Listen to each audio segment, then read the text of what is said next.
Senosios Lietuvos visuomenės tyrinėjimuose yra daug problemų. Ypač daug archeologijos ir istorijos mokslų sankirtoje.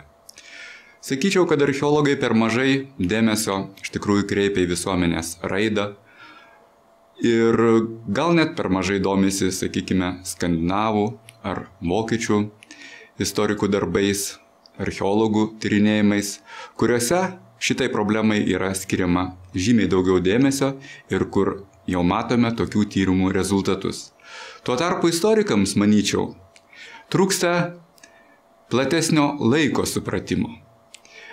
Jie nesugeba ir nenori dažnai pažvelgti į archeologinę praeitį, nenori matyti procesų arba ištisų luomų formavimus ir kitų dalykų, kurie jau vyko, būtent kurie buvo ryškus istoriniais laikais, tačiau jų pradžia nukeliauja toli į archeologinius laikus.